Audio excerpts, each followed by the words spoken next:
2022 GSL Season 2. Africa TV, Freak Up Studio, live. 2022 GSL Season 2.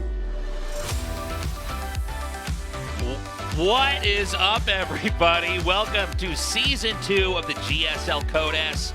It's good to be back. We do have some news, some sad news. Artosis is sick with COVID. He can't be here today. We wish him the best. Joined with me is State. It's good to have you here, man. How are you doing? It's good to be back, man. It's been a minute. Haven't cast a GSL since Super Tournament last year. We got a good lineup today. I'm excited. I'm excited to have you back here. Of course, State was an amazing Protoss player in StarCraft 2. Thank you for subbing in for me last year. And I'm glad that you're here now to help me get through this show. So we had a little bit of downtime from Season 1. But I got to say, one of the most fun and I think emotional finals that we've had in a long time here for GSL. Of course, Rogue coming out on top, looking extremely strong. And again, it's kind of the big narrative here in Korea is anybody going to be able to stop him? Yeah. I mean, he's here looking for his, fifth GSL Code S title, which is never been done before, and if anyone's going to do it, it's him. It feels like anytime he enters Code S, he's got like a 50% chance of winning it these days. We've got this trophy. Yeah, we've got this GSL, G5L, I should say, trophy that's been collecting dust. We thought we were going to give it to Mario, and it looks like we might be giving it to Rogue. Of course, we're going to see what happens as this season unfolds, and we also have, finally, by the way, some foreign representation here at the GSL. Yeah, that's right. Yeah. It's been a long time, especially with COVID out here in Korea, but Estrella now back in Korea. He did qualify for GSL. He will not be playing today, but he will be in next week, I think, is when his group is played. And yes. Always exciting to have foreigners fighting in GSL. It's cool. Of course, we did have Special during the pandemic. He was one of the few foreigners with the right visa to be able to stay here. But basically, South Korea was all locked up. So if you were in here, then you were staying in here. If you weren't, then you couldn't get in. So, you know, it's good to have some new foreigners here playing in this season. And I think in Season 3 especially, we're going to be ending on a real high note here. As I know personally, and I don't know who's announced what, but there are going to be a lot of foreign players flying out here to compete. Yeah, very exciting. And here we go on the board right now. You have the schedule now. Usually it's Monday, Thursday here, but we do have DreamHack coming up in a couple of weeks, so we will have GSL back-to-back in the round of 10 before going back to the typical Monday, Thursday schedule, and a lot of exciting action ahead of us. Another new season. Yeah, dude, it's cool to be back. You know, and we're gonna have a lot of StarCraft 2 going on throughout the year here. But we do have that little break there. We do want to give DreamHack their time so that they can get their viewership. So be sure to mark that down on your calendar. Normally, it's always Monday, Thursday with the schedule that we've had this year in the last couple years. Right. But we will have a Monday, Tuesday, a Tuesday sandwiched in there so that DreamHack can have you know, their viewership as well. So do be sure to join us for that. And we also have a new format here in the GSL, which I think is pretty exciting. Yeah. You know, this show's 11 years old, 11 and a half years old now. So we need to mix it up. We need to spice it up here in the formats. Now, if you're tuning in for this part, you know, we're in the round of 20 here, and it's going to be the format that you guys are used to, but we do have some changes as it moves on there. I think we're going to have graphics for that as well when we get there. So 5 groups of 4 players each, of course, is just like the old GSL format in this stage. Top 2 players of each group is going to advance, and after that, I mean, we kind of got a little bit of everything in this GSL. We're going to have a round robin, we're going to have a group stage, we're going to have a single and playoffs. It's exciting. I like it. I like what we're doing here. As you guys can see for today's matchup, man, Rogue, GuMiho, Hero, and DRG. And GuMiho, you know, being back, you know, he was gone for some time, and seeing him here now is super exciting. Oh, yeah. Rogue, I think, look, I'm kind of glad we're going to get this out of the way to start the show off. Yeah, Rogue is going to advance, okay? Yeah. If not, it's all we're going to be talking about as we get all the way to the finals, because that would be insane.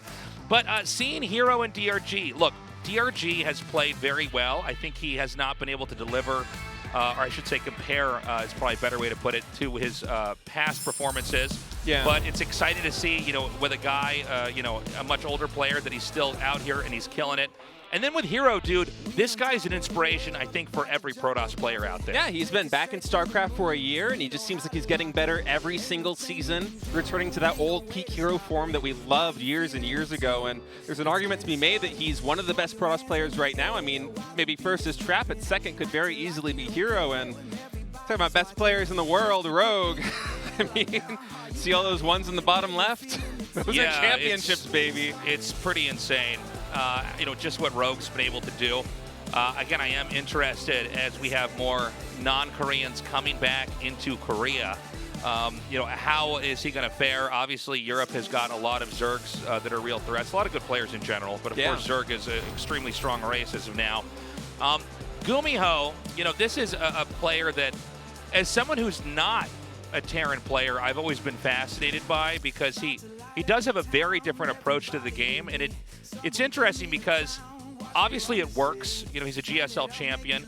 He's extremely good, but players don't seem to choose to emulate him as much as players like Maru, TY, or other you know, Terran historical figures. He's kind of like the Terran SOS, if I were to say that, because his playstyle, it really is unique. And I mean, when GuMiho first came into GSL Code S, he was a random player in that very first GSL Code S season. He switched to Terran the following one, but I think he might have been the only random player ever to play in Code S. And that's correct. I mean, it's just a testament to his creativity and his unique approach as a player. You know, you never know what you're going to get with him.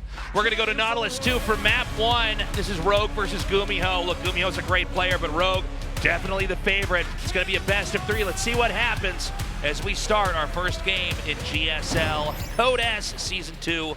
Good to be back. Dragon Phoenix Gaming, Rogue.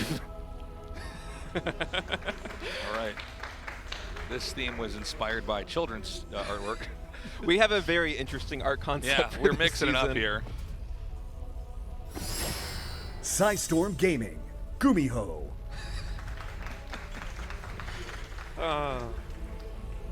So, yeah, man. 12 years, you got to keep it fresh? We do, we do. So, you know, to start things off here, again, Rogue, really the dominant force in Korea, you know, along with a few other players. Maru's certainly been up there if you've been staying with us for the last couple years. But there's no denying it. Zerg is having the most success in the game. It doesn't mean that Terran can't win or that Protoss can't win, but it does seem to be pretty clear that, you know, Zerg is a very robust race that has a lot of ways to play. And, you know, I've talked to Artosis about this quite a bit. I mean, look, when you can have creep that can fill up the whole map, that speeds up your units and gives you vision, it's pretty good. But, you know, with Korea being closed up during the pandemic, we did have a bit of siloing here for regions as far as live events go. So Rogue has just been killing it in that period. Obviously, he was killing it before as well. But if we don't see Rogue 4-0 here, it's going to be very surprising to me. And I mean, 4-0 in the 2 best of 3s and move out. I agree completely. I mean, this is a guy that's won, what, like 3 Code S's in the past 2 years. He's playing at the top of his game. In the new patch, there was a nerf to Queens, a nerf to Zerg, and it doesn't even seem to be affecting him at all. He won the last Code S season. He's the reigning champion, and he is the guy to beat. Yeah, he is, you know, a real threat coming into this. But we should note that there are periods where conclusions are drawn in an RTS game, whether that's StarCraft 2 or, you know, the other great RTSs out there, where people say, well, this is kind of how it is. And then there is, you know, a moment where somebody catches on to an idea, and that can become an idea that kind of spreads like a virus through the entire scene, and then we see the matchup get reinvented. So I just want to, you know, put that asterisk in there, as I do say Rogue is the best player that we've got in the tournament right now, and that maybe we do see somebody come up with something that can change the game. Hopefully. Would love to see another underdog story, you know, but it's been a long time coming. Is, you know, not quite able to catch that Zergling, but it doesn't get all the way up the ramp, so Rogue a little bit in the dark about what GuMiho is doing. But gotta say, one of the things that impresses me most about Rogue, and I think you touched on this a little bit with just Zerg as a race, is so good at gathering intel across the map. But Rogue, not only is he a great reactive player, but in terms of preparation in the best of 5 or best of 7 series, he's got to be the best in the world. It seems like he really just knows when to attack or rush or cheese, and then he knows when to almost not do anything at all and kind of just wait and play that reactive game. And so, going up against GuMiho, to be honest with you, I do think GuMiho is, I think, one of the harder players to prep against. Absolutely. I find his play style so weird. Now, in this game, GuMiho, he's getting a Viking, he's getting his 3rd command center, and this isn't the safest way to play. It is, a good way to play if you want to lean into development. Rogue has certainly been a player that has punished players who go for a 3rd command center quickly. Yeah. Doesn't mean he will for sure, but we should note that. I mean, this Overlord is going to confirm whatever Rogue was looking for, and so he's going to see the CC, he's going to see the Hellions coming out in pairs from the factory. And then we got to see, is there anything Rogue wants to do to react to this? And it might not be any kind of aggression at all. He might just try to macro even harder. Yeah, for now, just going up to lair, getting a few more drones in, and maybe he'll apply some light pressure, but for now, just seems happy to kind of build up his own base. Is getting Baneling nest, but that's no surprise. Doesn't mean there's any all-in coming or anything like that. Just having to play his game. And honestly, if you're Rogue and you're going up against GuMiho, I mean, we saw that GuMiho, he hasn't had the best results of late, but I don't think that's really reflective of his skill. GuMiho is a very good Terran player, and as you said, he's hard to prepare against. So for me, if I'm Rogue in this situation, I'm scouting a 3rd command center and some Hellions and everything just look kind of standard. I'm happy because it's kind of more of a comfortable, normal ZVT, and that's where Rogue can really flex his muscles, I think so. I mean, that's where you look at that and you go like, okay, well, nothing crazy's happening yet. I think GuMiho's most iconic play style was kind of an alternative mech approach where he was using lots of Cyclones. Obviously, that's not going to happen in this game, but in this case, he's really leaned into, honestly, if I had to look at this and name a player, kind of like Innovation or, Yeah, it's about as standard as it gets. Yeah, we've seen TY and Maru obviously do this. I think everybody who's played, any amount of macro games, this is sort of the go-to build. On Rogue's side of the map, he's going to get +1 attack and +1 armor. And he hasn't really, I think, concluded on any one kind of tech. We see Banelings coming. There is a chance of Muta tech coming in with this. It could just simply be Mutaling Bane. I think especially when you see that melee attack, which is basically designed to clobber the Terran as it comes out, eliminate the ability for them to shut down bases, and then just outgrow them from there. Yeah, Hellions and Marines, you get a good Linkser around and follow up with some Banelings, and that's a dead army. And GuMiho now pressuring a little bit on the map, going to take out some creep tumors, not letting Rogue get too much map control yet. And we see some Lings in production from Rogue as a response to that. For now, it seems like Rogue's just kind of content, I mean, with these Lings, I'm sure he's feeling safe. He's even squeezing out a couple more drones. Gonna have 1-1 upgrade soon. And from GuMiho, what I'm really wondering is whether we're gonna see some kind of really big 1-1 or 2-2 timing, because he did get those engineering bays up quite quickly, and when you're powering up on 3 command centers this early, usually it does lead to that kind of timing, if not a long, protracted macro game. Yeah, it should be. I mean, it's going to be basically the Terran trying to push out and not let the Banelings connect with the Marines. He needs to just try to micro them back as best he can here. So he's going to just try to do the dance of not letting the Banes get too close and clear some ground. I do want to point out on this map, it does seem like it's pretty easy for Zerg to get 5 bases if the creep is where it is right now, which kind of coats the entire area that you would need to glide across with your army to get to. Terran's going to go for a drop. I think just trying to control the area. Yeah. Just keep the creep back. And like you said, I mean, if you're fighting on creep and Ling Bane comes in, it can be really tough to deal with. So I love this move by GuMiho, just trying to remove any map control he can from Rogue. And I mean, this provides a lot of value. If he decides to go for another push later, this is going to buy very valuable time to shorten the distance between his base and the creep and then the Zerg's main hatcheries. So I like this. I like that GuMiho is kind of really playing the game of controlling the center, especially looking at, I mean, like, if you imagine Rogue having map control in the center with creep right now, it's so wide open around this Zelonga watchtower that he can easily set up flanks coming in on the left or the top side. Sure. It's a good spot to control. You're absolutely right. And he's going to start to spread his tanks out over here and try to shoo these queens away. Now, at this point in time, we are seeing more and more Banes get amassed. Hydras are going to be coming out here as well. Is this going to be the moment Zerg tries to pull the trigger here? The Lings are going to come down. The Banes need to chase down and connect with these Marines, and they do not. Was able to clean up a good number of takes, though. I think 2 went down and a little bit of bio. not the best trade there for Rogues. We actually see GuMiho taking supply lead right now, just really flexing his muscles with this macro, and what I thought was an okay trade for Rogue really doesn't turn out to be. That's a nice Baneling connection, but that's a lot of damage coming in from GuMiho. I mean, he's really pushing Rogue's base right now. It's a lot of pressure. It's a lot of pressure, but, I mean, let's not forget that Zerg hasn't lost anything crucial. They haven't lost the fourth base. They haven't lost the fifth that's being made right now. But again, one of these Banelings connect, and it could be pretty catastrophic. The Queen's kind of blocking the way here for these Banes as the kiting continues on. And I think if GuMiho can keep controlling this right, he should be okay. Yeah, has a lot of Marines still alive. 2 more tanks do go down. That's a really nice pick off there for Rogue. But right now, kind of deathballing are these Marines as the Baneling connection is just not quite there. He's getting some damage in, but not enough. And GuMiho just kind of parade pushing this right now. He has so many Marines. Yeah, and they're going to continue to come in here and chase this. You know, I got to say, if GuMiho could just kind of keep this momentum going, especially as the Baneling count thins out, he might have a chance. But as I say, that 11 more Banes come down, and you know, the Marines can kite and run away. The tanks, you really need to have in enough numbers, I should say, that they can obliterate the Banelings so that the Marines' jobs are a little bit easier.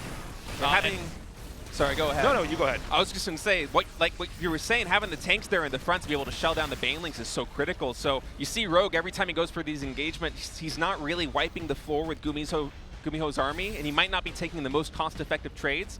But just as you were saying, those tanks are so critical, and he's keeping the count low, and that's the reason why GuMiho's push, although it was great, is now kind of stalling a little bit. Yeah, I like the Liberator here, but is this idea too little, too late? You know, at this point in time, the push from Terran has thinned out, and we're seeing GuMiho kind of try to be more tactical. I think that's because there's nothing else he could do. But I don't know if this is going to get done what it needs. Now, the Banes are going to come around here, and yeah, this is just going to get shooed away from Rogue. As you could see, there's not really a whole lot left to do here. Even the Hydra's actually sniping a medevac. But when I see the supplies the way they are, Terran has to have a number 2 punch coming in here. Yeah, and we see that number 2 punch coming out right now from the Natural with a big chunk of Marines and tanks. But, I mean, as you said, the tank counter just keeps getting reset. He's back up to 4 now, but as you see, that's a lot of Ling Baneling, and that's quite tough to micro against. Whenever I watch these, you know, the metaphor I instinctively want to give is a tug of war in the middle of the map of, like, you know, the Terran army and the Zerg army, but then I feel like that metaphor kind of doesn't land where it needs to because in a tug of war you're trying to pull them towards you, where here it's kind of the opposite. But, you know, the first tug of war, so to speak, that was happening back there really Rogue managed to get rid of, and now we're basically seeing this push coming here at the bottom. Now, this is not an ideal angle to try to hit in here with the Zerg, but he may be able to just force it with the numbers being so good, and absolutely he will. There's no way for that final tank to retreat. The position has been reset for Terran. Now, Zerg, by the way, does not have an easy next base to take. This map doesn't really make, like a lot of other StarCraft 2 maps, I should point out, there's not like a very straightforward 6th base. So if the game goes on for a long time, that might be something we want to keep in mind as far as like how this pans out. Yeah, but at the same time, I mean, these past couple of fights have been so overwhelmingly favored for Rogue. And I mean, now he's got his Hive Tech out. He's got 118 Lings. Soon those are going to have the Adrenaline upgrade as well. He's got Vipers coming out. I mean, it feels like he kind of weathered the storm there in the mid game. He stopped GuMiho's push. He just chipped away at it just enough to hold on. And now kind of the wind is out of GuMiho's sails. Like, he wanted to make this push happen with Marines and tanks, and now he has to mix in Marauders because the Baneling and Ling count is out of control. And some good damage coming in now. He will be able to snipe this hatchery, but the real story is just the force of Rogue. It feels so powerful right now. I'm not sure that GuMiho's really able to get more done than this. Yeah, it's kind of weird that that's how that hatchery was killed off after all the back and forth and all the drama. It was basically just Rogue, like, having his screen at the wrong place at the wrong time and losing that. But that is actually pretty big. It's 4 base to 4 base for now, with the 5th being taken. And, you know, this I think is still, or this was most of the time in Rogue's favor. Maybe GuMiho has a shot here for the next few minutes. If he can poke out this base, which I think is doable, that would be huge. Yeah, he needs a really good fight to make this happen. I mean, the siege tank count is so low. He's down to only 5 or 6 medevacs because those Hydralisks just keep picking him off and picking him off, even with parasitic bombs coming in. And Rogue now morphing 9 lurkers. GuMiho, if he can sense this opportunity, he might be able to make a move. I think there's only one up right here on this base. Yeah, and we've got these lurkers coming here. And I mean, that's going to make the push a little bit harder. Not bad splitting from GuMiho, but he's got to be careful. You know, the lurkers kind of make it a lot more difficult to finesse through that. You know, you sort of either can or can't. So he's going to look for another position. But dude, it does seem like GuMiho is slowly moving ahead here. It's not an easy position to fight either. You got to go from one side of the map and take out a base and then swing to the other side. And you know, Terran are always vulnerable when the tanks are sieged and everybody's having to traffic around. You know, a lot of Terran is just trying to get a position and then thwart their lack of that position. Yeah. So, I mean, let's let this game go on here. It looks like Rogue is looking for a fight and a good dash away here from GuMiho. Yeah, Rogue's feeling really confident. He's going to yoink some of these tanks back into that line. They will immediately go down, but there's more coming from GuMiho. He's still almost maxed, and now he's adding Ghost to the mix, and we've been seeing him make this work just with Bio, just with tanks, but once Ghosts come out and start picking off those Lurkers, those Vipers, this could just swing into his favor. I mean, we keep talking about how good the trades have been for Rogue, but GuMiho's macro is just out of control. He's been maxed for so long now, it feels like. And again, if he just keeps poking out these bases. By the way, there was something I think we never caught, or as I say that, the observer goes up here. I think a command center was going to land there, and then it just kind of, it's like the game's going fast. You just have this, you like throw the command center somewhere else on the map. But, you know, Terran is starting to really look a little bit bigger than the Zerg in every way. That doesn't mean that Zerg can't come back, but dude, this is kind of a crazy, exciting first game here for Season 2. And what I thought was going to be just like a run-of-the-mill, like Rogue beats the Terran, and then we go to the more interesting matches. This is super cool. GuMiho, he's hard to prepare against, man. And I mean, he's making a straight-up competition really work. Like, it's not even like he's duping Rogue with some finesse tactics. He's just playing pure macro, and he's not letting up on the pedal. I mean, even when he makes trades that we think aren't the best for him, he's not conceding any ground. He hasn't really given up the middle for the past, I want to say, 10 minutes. And he's making it work against Rogue of all people. And let's keep in mind, Rogue's third base, I think, and I mean, I could be wrong, but I think that's pretty much mined out. Yeah. So at this point in time, if any of these bases are killed again, it dramatically decreases the income here for Rogue. So Rogue is on thin ice. Doesn't mean he's going to lose, but it's a very tough spot to try to play from. I think the story now is, in this game, is as you said earlier, little engagement coming in. Oh, wow. I think that was a misclick. The Ghost is actually getting abducted there. No snipes coming in, but you mentioned earlier that it is really hard to take a 6-base as Zerg, and it seems like GuMiho's game plan now is to just never give that ground up, and eventually Rogue will run out of resources if you're able to control the center of the map. And so far, it's been working for him. That's a lot of lurkers, though.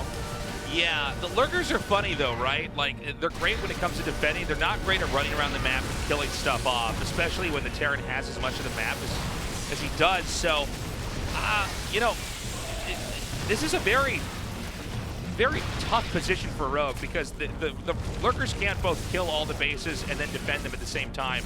And so, like, we're kind of seeing Rogue almost at the point of loss. Again, he could still recover, but like the next few minutes are going to be really important to follow here. You can see Terran's trying to just wedge in between the lurkers and maybe try to hit the hatchery. This tank is really causing a headache now. Keep in mind, and look at the bottom of the screen, guys. It's about 300 minerals coming in at a time.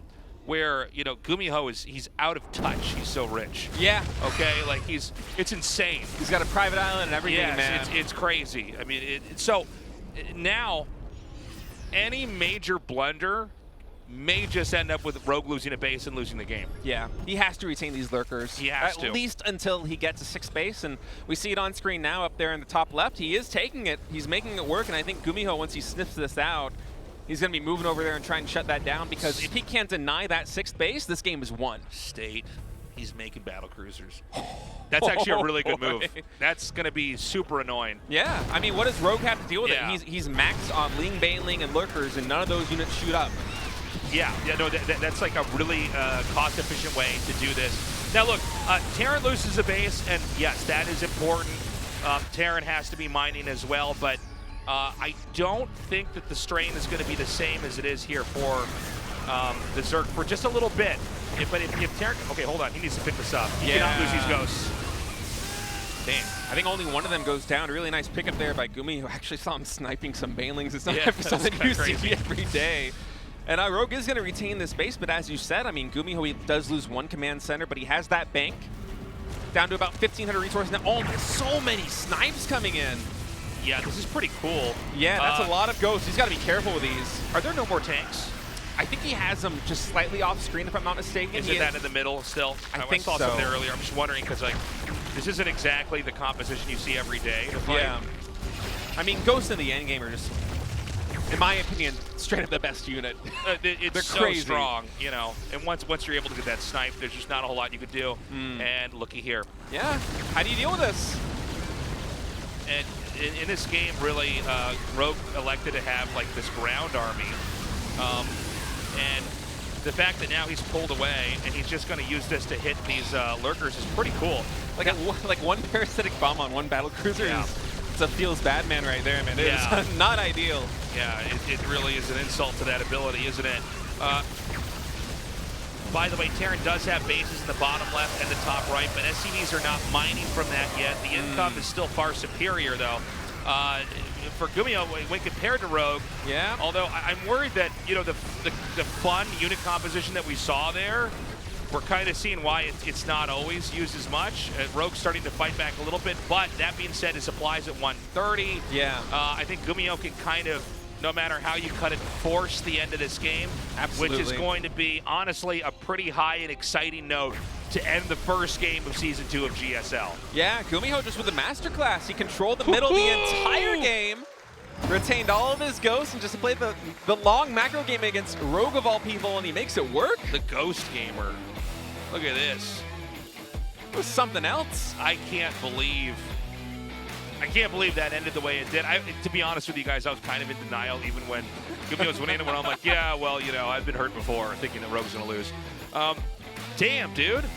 That was impressive. That was impressive. Now, here's a couple thoughts. You know, Rogue played, I think, about as passive as is humanly possible, seeing the 3 command centers, right? And that's not wrong, by the way. There's many ways you can approach builds at times. And I think that is one of the builds where there's a lot of ways to approach it. Yeah. Will he be passive if GuMiho plays greedy again? That's what I want to see. I think he's got to mix it up. I think maybe him seeing that 3CC, and like we were talking a little bit about this before, how GuMiho sometimes is a little bit unpredictable. See those 3CCs, maybe you're feeling happy. You can get a nice long macro game, but now it's like, uh-oh. Maybe he can beat me in those. Or maybe you think he's going to do something weird after the 3CCs, and it's like, no, he does exactly what you're supposed to do. Guys, we're going to go to Hardwire for Map 2, GuMiho versus Rogue. This is going to be weird to say. GuMiho with a 1-0 lead. Will it be 2-0, or will we tie it up? Let's find out.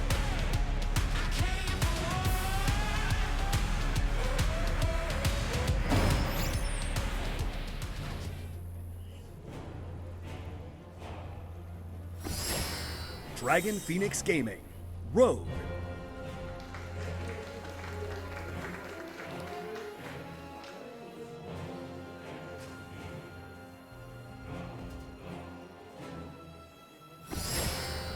Storm Gaming, GuMiho.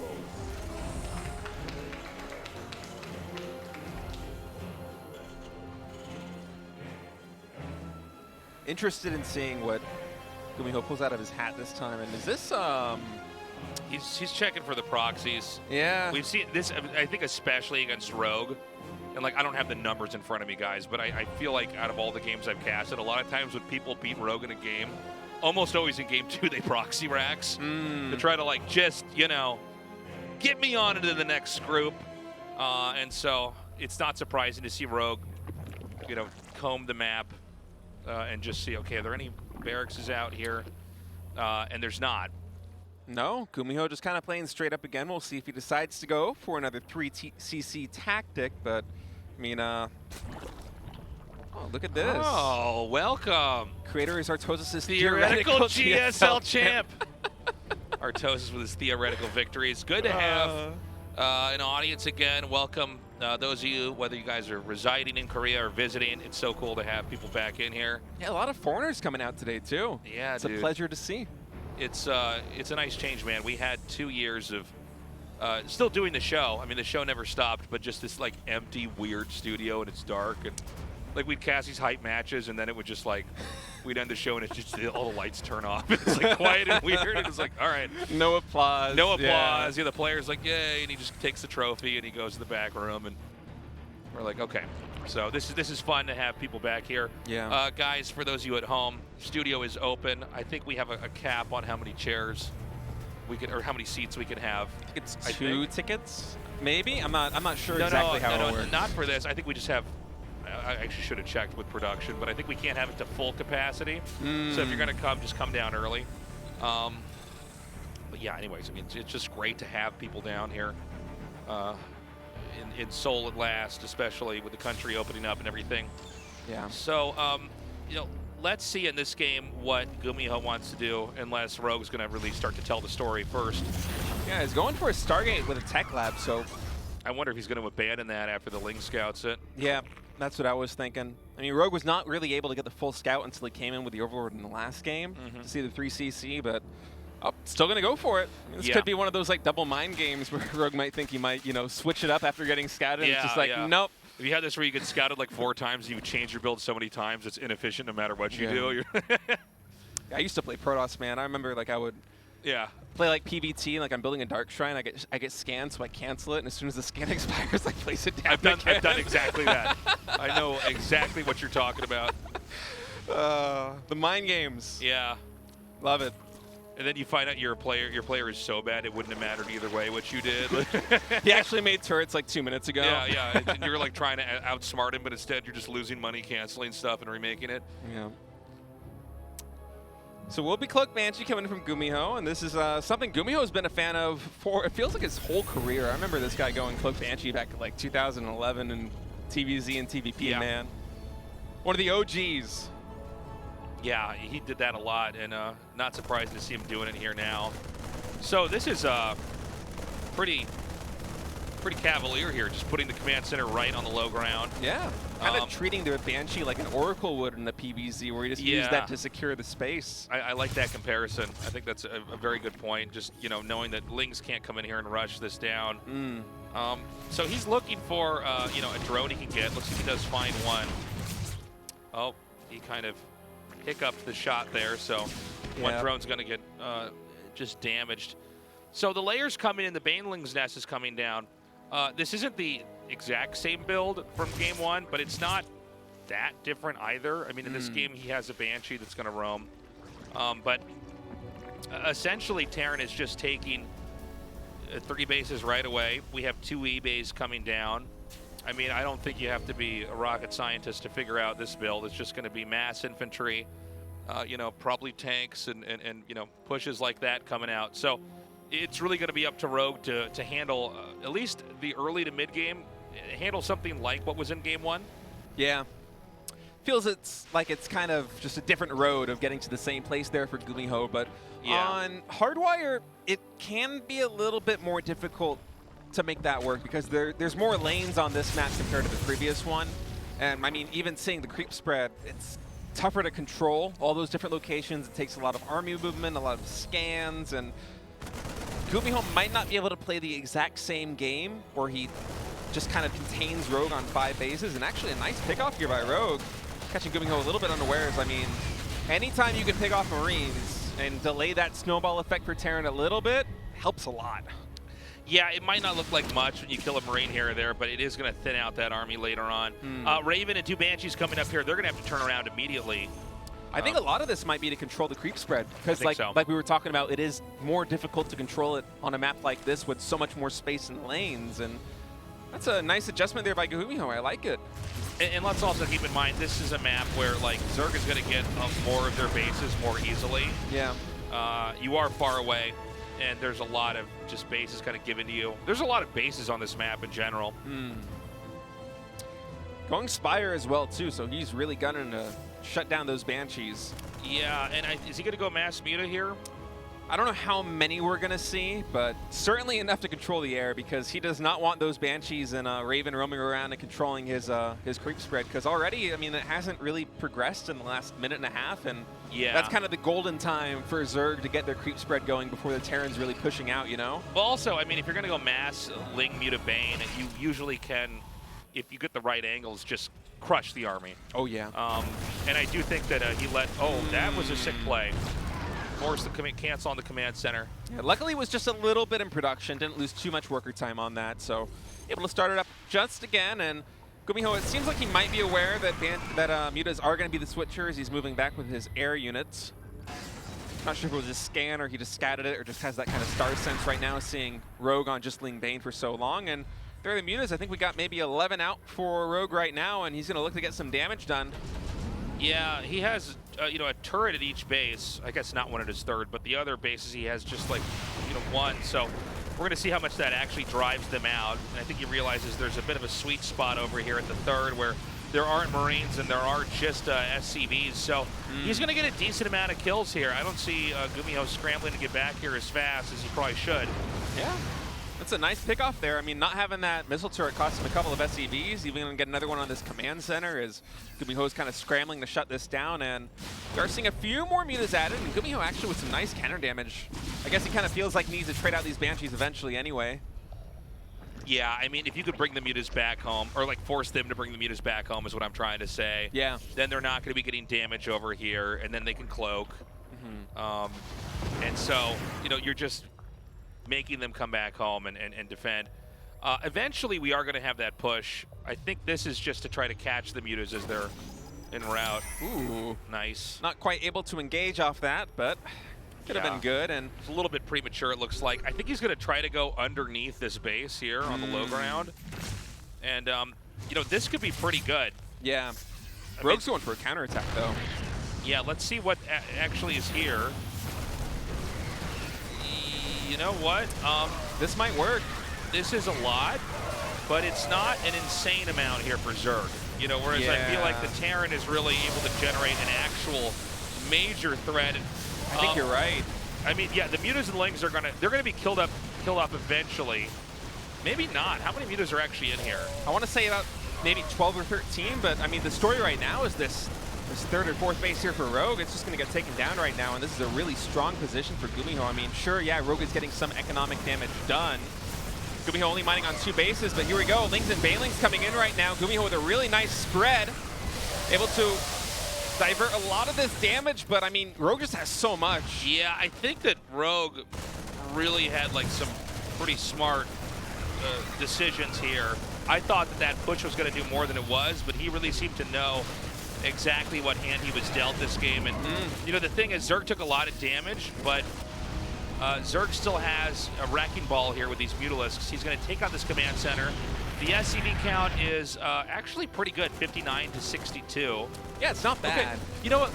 I'm going to hold out here. I'm not sure who exactly is going to come out on top here. Zerg has not really been mining that much, but Terran seems to have lost a lot of the assets they had here. Most of the mutas are still in the game.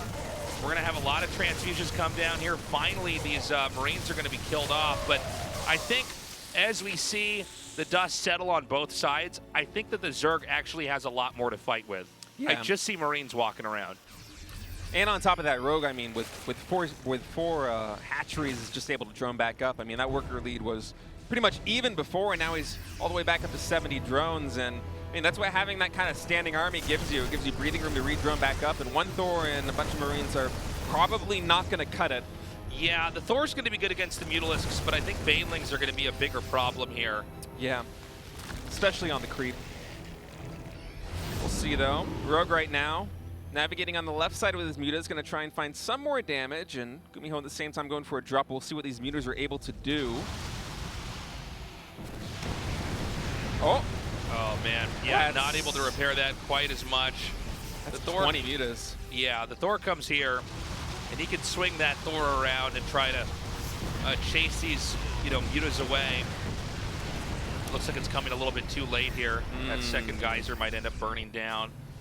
This is a tough position for GuMiho. I mean, he's kind of pinned because the muta counts are getting so high. Plus, all those air attack upgrades are coming in as well. And the thing is, I don't feel like there's enough growth here for GuMiho. Yeah. I feel like he's still stumbling on his side of the map, whereas Rogue has really continued to stabilize and grow. And also the unit comp is kind of weird now. It's like 1 tank, 1 Thor, and then it's 69 Marines. 76 it's Marines so now. sick. So, yeah, I mean... Yeah, it's a tough army to control. It's maybe manageable to defend with pushing on creep against Ling Bane with an army of almost pure Marine. I mean, this might have worked 2011 when like Marine King was the only person who knew how to micro, but nowadays it's I don't know. Maybe GuMiho can pull the rabbit out of the hat, but it's not looking like it. Yeah, this is tough. This is rough. Also, I mean, look, it's not like he chose to try to build this comp from the start of the game. This is the comp that is left over after a pretty crazy base trade situation where they were both taking real jabs at each other. For what it's worth, GuMiho, he is doing a good job of stabilizing. He's kind of minimized the economic damage he's taking back at home, but the real problem for him right now is, as we said, the army composition isn't ideal. This next fight, unless it's purely defensive, is probably not going to be pretty. And Rogue just kind of has free reign on his side of the map. I mean, he's already up to, I can't even count that high. That's a lot of bases. Yeah, maybe 6. It's pretty insane, the spread he's got. Terran barely on 4 bases. But look, Terran has massed up here. I mean, let's see how the next couple of exchanges go. I mean, I've seen a lot of TVZs in my day, and usually when the map looks the way it does, it is a long haul for Terran to try to get all the way up to any of these bases and really take them out. And don't forget, Zerg has counterattack potential. That's right. All those Lings, all those Mutas. Rogue going to try and find some more damage. We'll be able to get 1 tank for his trouble, just taking a little bit of damage from that Thor. And GuMiho's going to try and catch him. He does get 2 Mutas. Oh, Rogue! Whoa. Rogue with a little bit of a misclick there. That's half his Mutas going down. Yeah, that goes to show you how fast fights can be lost in StarCraft 2, man. Yep. That was quite a bit. And look, I mean, the Mutas aren't everything. It's not like he lost all the Banes, but that is a lot. Yeah, there's a reason that Rogue is remaking them, and that's because they have a lot of utility in terms of pinning GuMiho back, and the counter damage of being able to pick off tanks or pick off turrets and then SCVs is really valuable for the Zerg. And as it is now, I mean, both players is kind of content to sit on their side of the map. Rogue kind of waiting for that muta count to get back up, and GuMiho once again prepping for the late game. I mean, this army comp, as you see right there, it's 3 Marauders, 1 Thor, and a lot of Marines. But his Remax, if he's able to build a bank, has the potential to be really good. Yeah, that is true. I mean, you know, the longer GuMiho goes in this game, just building up, the more of a threat he's going to be. Rogue is looking for counterattacks, but GuMiho was pretty conservative for most of this, and now GuMiho is going to come in here and flatten this base. And dude, this is actually pretty insane. Now the thing is, he can't get back home. He's going to doom drop. Yeah. Now, I mean, is this going to work? I don't know. He's kind of set up this pretty. I don't know. This is hard for Zerg to fight. Yeah. I don't know where this game goes from here as well. I think what GuMiho is looking for here is the best possible trade, because this army is dead. He just decided to trade it for the base, and maybe that's because the army composition wasn't good and he wants to remax on something better, but frankly, that kind of feels like a misstep. I mean, you're all the way back down at 140 supply right now against a maxed Zerg, and you will be able to remax on Ghost, Marines, and tanks, which are kind of what you want, but yeah, kind of a tough spot. I mean, especially losing the Medivacs, like going all the way down to 7 and maybe 3 more are going to fall, that really hurts. Yeah, I mean, that was a weird moment because it was exciting to see the Zerg base get killed, but then you see the Zerg come up from the bottom, and it's like, yeah, Medivacs can't actually run home from this. That's like a 360 surround, man. Left side, right side, and top. And, you know, those bases, you know, it's always good to kill a base, but the Zerg has so much more. I mean, he's basically hitting bases that have barely been utilized so far. If you look at the mini-map, the top left has been filled in for a long time. And I think it's going to be the Zerg's turn to try to return the favor here at the bottom right. The Terran is only just now beginning to get a presence on. Yep. GuMiho knows that too. He's going to be trying to set up a sensor tower to get intel on where that next move is going to be. And I mean, the advantage for GuMiho, if he is on the defending front, can be pretty good. I mean, he even has the bunker upgrade, which we don't see too often. But I mean, this army composition, if you can kite into planetaries, you can get some really favorable trades. Yeah, I mean, the problem is I think that there's such, yeah, I was going to say when the bank, when the Banes start to really get made to an absurd number, what you see is the Terran run, maybe the Marines don't get killed, and then the Banes just go onto the planetary and blow it up, and then they keep chasing the SCVs and the Marines. And I think we're going to see that here now. Yep, that's a lot of Zerg coming in. Those Banelings making good connections. A lot of SCVs going down the planetary as well, and 62 Zerglings in the production tab now. Yeah, and the scary thing is it's not even just this attack, it's that the supply is going to spike up again. And, you know, this is the difficulty, I think, for Terran when they fight a Zerg that gets out of hand. Is that then the Banelings, they can punish so heavily. Yeah. Obviously, the Baneling comes from the Zergling, which can be made immediately out of all the hatcheries. And you have all this excess gas anyways, right? And so the Terran's trying to remake the Marines, the tanks, everything else. The command centers, whatever else you lost, and then you just come in there with a second blow. So it's like the Terran's rocked with the first punch, and then the second punch is usually the KO. I think that's what we're going to see here, man. That's a lot of Zerglings, even more coming in. One Ultra in the mix as well, and GuMiho's going to try and kite for his life, but that is too much Zerg. 100 supply now for GuMiho as Rogue's looking to tie this one up. Gonna be going into game 3. Yeah, this should be over. Oh, there it is. GG. Rogue kind of showing why he's the best player in Korea right now. Yeah, well, that was kind of more in line with what I expected. It is interesting to see GuMiho once again play very vanilla. Yeah. You know, not that it's bad or anything. And look, I mean, GuMiho could be one of these players, and this happens to people that we see a lot, where they've actually reinvented their style entirely. And like the position I'm casting from is like someone who's been around for a long time. Is that like, I got to really adjust to the new GuMiho. Maybe we're going to see that in game 3 if he does it once more. Because whatever GuMiho thinks you need to do to beat Zerg, he's doing now because he's against Rogue. He's not saving this. He's not against, you know, one of the lower tier Zergs where he might want to have some tricks, you know, for the later parts of the tournament. We're going to go to 2,000 atmospheres either way. And again, GuMiho won in game 1. It was insane. It was really impressive. Can he do it one more time, or is history going to repeat itself and it's Rogue winning the winner's match like he's done, or the first match like he's done so many times before? Yeah, we'll have to see. Like you said, GuMiho, he really might be reinventing himself. He's not holding back. These are the strategies that he thinks gives him the best chance of going to the second group stage. And it worked in game 1. He was able to control the map. Game 2, maybe not so much, a little bit of missteps, but that is a map that's a little bit better for Zerg. And 2,000 atmospheres, we'll see what he's able to do. Yeah, we're going to go to that game 3 now and see if Rogue or GuMiho is going to take it on our map, 2,000 atmospheres. I came for war.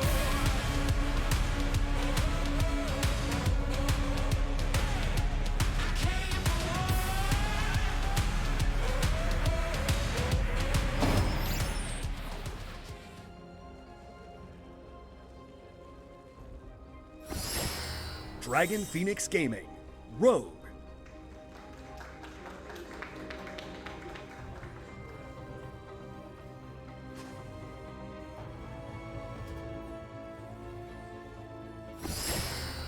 Storm Gaming, GuMiho.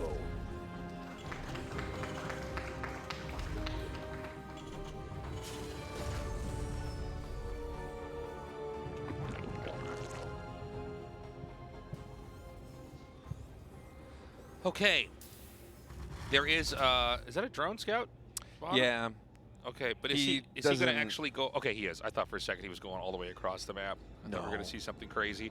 Yeah, look, same idea as game 2. He's like, you're not going to cheese me, right? That would be a bad way to go out. Right. It's always a threat when you're down 1-0 in the first game of the series because, I mean, it just takes one cheeky win. Yeah, well, we've had whole eras of StarCraft 2 where Terrans just proxy racks a lot. And, you know. Some of the best moments in StarCraft 2 esports. I mean, I'm thinking back to Game 7 of MVP. I think it was MVP versus Squirtle. Squirtle, yeah. It's probably one of the most iconic finals in RTS history. Yeah, proxy 2 And there were people that were mad. I remember looking on Twitter, people were like, this can't be right, like it's not fair. People are fools. Yeah, I'm like, well, you just don't understand how the game works. But this is why we have a whole bunch of games back to back, you know. Yeah, being able to put it all on the line and go with the proxy 2X against the best Protoss in the world on the biggest stage in the final map. Yeah. No, that's impressive. That's I'm a cool. Protoss player and I love that. Yeah, that was super hype. Well, I'm watching GuMiho, and I'm trying to see if he's going to do basically the same thing. And it's looking like it so far. I know we're not that far along in the build here, and a lot can happen. But, I mean, it's going to be very interesting. And honestly, very illuminating for, the way that players like GuMiho and a lot of other Terrans look at the matchup, right? Right. I mean, GuMiho has always sort of had the, if most players were Coca-Cola, he was sort of the Pepsi as far as play styles go. I like that, yeah. And he was always sort of doing something, different. And it wasn't like an all-in different. It was like, well, we're going to get a couple different units, and I have these different timings, and I'm good at it, and they don't even know what it is, and that's sort of my edge. And this is a way a lot of players play the game. Is it's like, I think the proper way to say it would be like you're playing around the meta instead of playing the meta or trying to counter the meta. You're just sort of doing something that's obtuse. So, I thought we were going to have a little bit of that with GuMiho, and again, so far this looks like Game 1 and Game 2. I don't know if there's going to be a Banshee or not, but I mean, if we see a third command center start, that's going to be really interesting for me to see that this is where GuMiho has concluded you want to try to beat the best Zerg in the world. And no in tech 3 lab. games. No tech lab coming in yet, so I think this is looking a little bit more like Game 1. And I mean, on this map, it is a little bit harder for Zerg to go take all of those forward bases as you see the tech lab dropping now, but I think that's not for Banshees. I think that's going to be more for Bio. And the mineral count creeping up towards 400. I think we're going to see kind of a repeat of Game 1 in terms of playstyle here for GuMiho. And this map, he might be able to make it work. And I even like this little cheeky move. I mean, we talked about how quirky GuMiho is sometimes. Yeah, we don't really see this tactic employed on a hatchery ever. We've seen it on creep tumors, but it's kind of cool to see that it actually has almost worked. There was no armory made, right? No. It was not, right? Okay. No, no, there's not because there's a third CC. I thought for a second, like, am I dumb and these are going to turn into Hellbats? Like, yeah, the 4-minute Hellbat, bring it all in. No, but he's forcing a lot of lings. I mean, he will trade out these Marines, which does hurt a little bit, but all of those lings, I mean, those could have been drones. And actually, he is going to go for a Banshee. So this is a little bit of a mix between Game 1 and Game 2, and kind of different timings. I mean, this isn't really a Banshee that's being rushed out to pick off creep tumors or pick off drones as fast as possible, but I mean, sometimes we see this where players will go for like a delayed Dark Templar or a delayed Banshee because it's hitting at a slightly awkward timing and it's not really expected anymore. Like the window is passed. And so because it's less optimal on paper, sometimes it's more optimal in practice. As we see like here in the main, there's no Spore Crawler. GuMiho's confirming this and even getting 2 drones, maybe even 3. Yeah, I like the way you pointed that out. Like, I've been laddering a bunch in Brood War, and that's kind of true with the Reaver in PvT, where it's like, you can get it much later, and then because they're like, well, that part of the game's gone. Right. We're already past that, then when it comes in there, it actually does more damage than before. Yeah, there's very few spores, if any, out right now for Rogue, so this Banshee does have potential to do work, and if GuMiho continues to poke and prod like this with Hellions, he might even be able to pull all the extra Queens away. So we'll see what he decides to do with that. In the meantime, just powering up. He did take that 3rd CC. I'm liking what we're seeing out of GuMiho here in day 1, I gotta say. Yeah, and I actually like the tactics we've seen used here early on. I mean, he did actually get Rogue into a pretty uncomfortable spot. Now, Rogue is pretty... Oh, boy. That hurts. Well... Yeah, that's actually too bad because he was building up with that. You know, whenever you see more and more Hellions being made, they are giving up on Marines being higher in numbers later on. But, you know, if Hellions get surrounded, they're actually just bad. Wow, will these links get in here?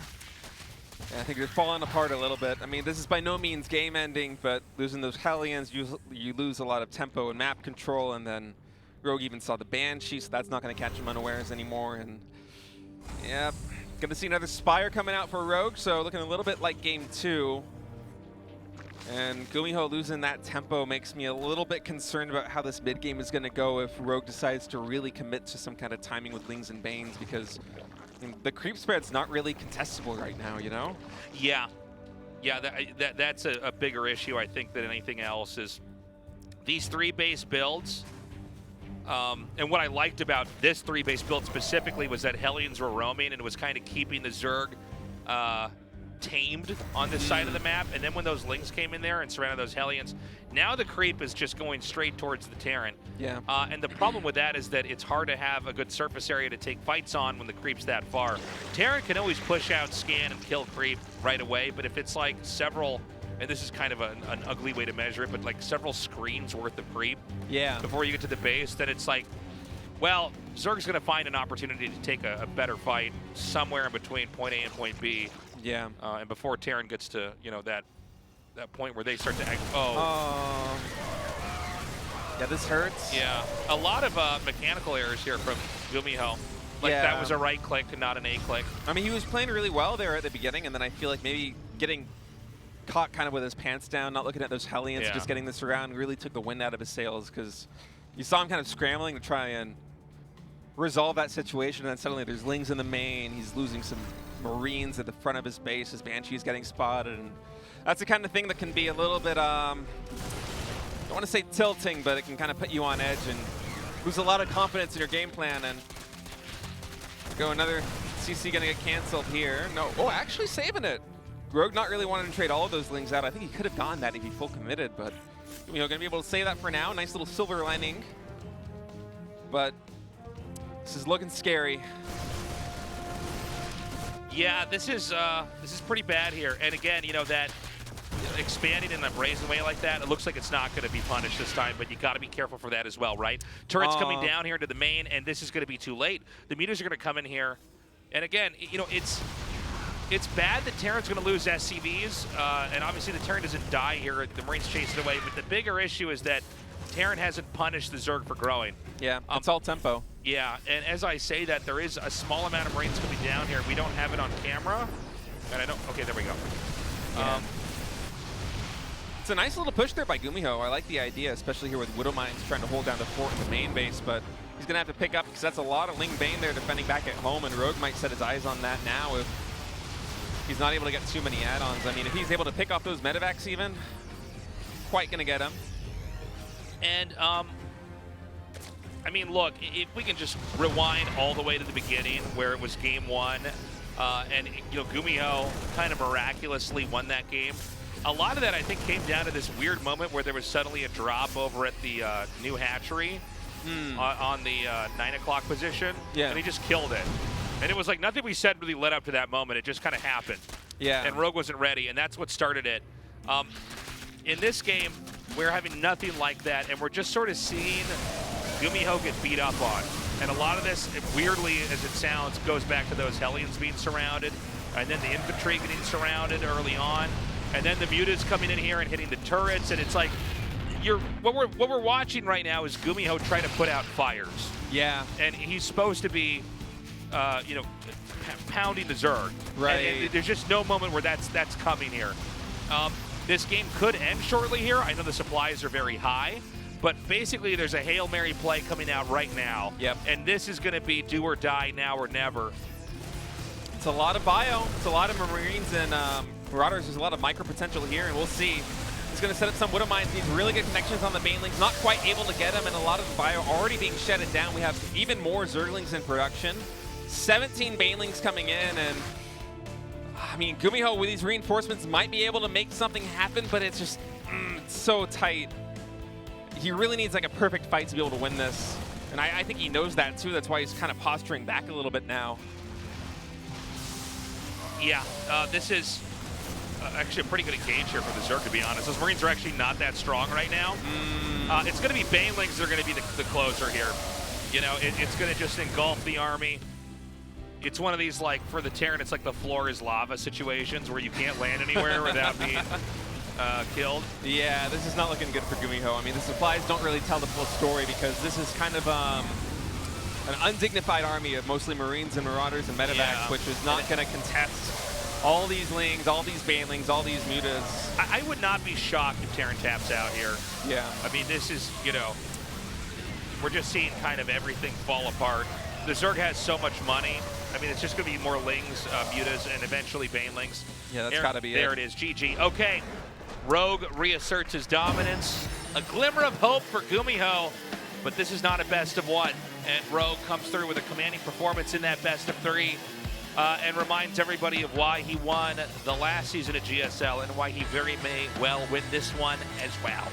Yeah, that was a fantastic showing from GuMiho there in game number 1. And I liked a lot of the ideas that he showcased there in game 2 and game 3. I love the poke out with the Marines there in the final game. But he just, losing those Hellions, as you said, he lost so much tempo, he lost his map control, he was no longer able to keep pressure on the creep, and then the Zerglings come into the main base, the Banshee gets spotted, and like as you said, like you don't want to put out fires as Terran in the mid game. You want to be kind of controlling the Zerg, and that's what worked so well for him in game 1 and not in game 2 or 3. Guys, short break coming up next. Hero vs. DRG. We will be right back.